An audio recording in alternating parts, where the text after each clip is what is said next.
Welcome. This is the detailed presentation of our comprehensive web application used for ATM site maintenance and management.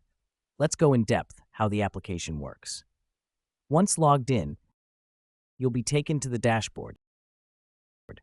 Here you can quickly access real-time insights and a comprehensive overview of key statistics and graphical data of all ongoing site acquisitions, network installations, material status, LHO graph, contractors graph, and on.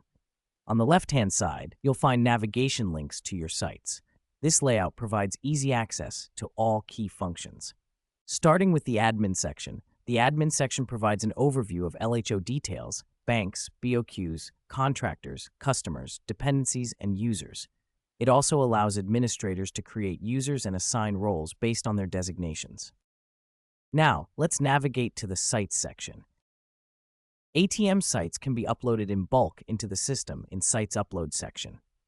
After uploading the sites, the LHO schedules the calls and delegate the sites to the vendor through the Delegation section.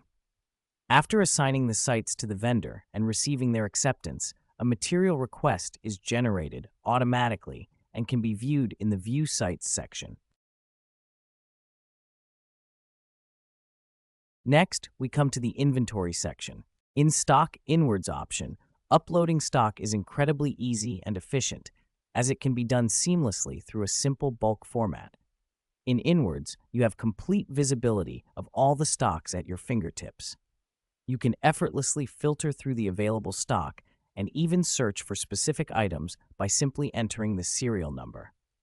The vendor submits a material request through their application, which appears in this section. The Material Dispatch section displays materials that have been approved and shipped. The Material Received section shows the quantity of materials received by the vendor. Let's head over to the Configuration Settings section. Configuration settings include the full setup of ATM and router configurations, as well as router IP configuration. IPs can be added in bulk using the Add IPs option. All added IPs are visible in the All IPs section, where you can also export the data as needed. Start by entering the ATM serial number and router serial number, then configure the ATM IP, router IP, network IP, and subnet. Next, insert the SIM card and record the CCID. Once all steps are complete, the Send Material button will appear. Click it to proceed, and you'll be able to view the active BOQs. And finally, we come to the Reports section. The feasibility data represents reports detailing the feasibility of installations. Held-up installation reports include information about instances that are currently on hold for any reason. Live Sites reports show current live ATM sites through ATM ID.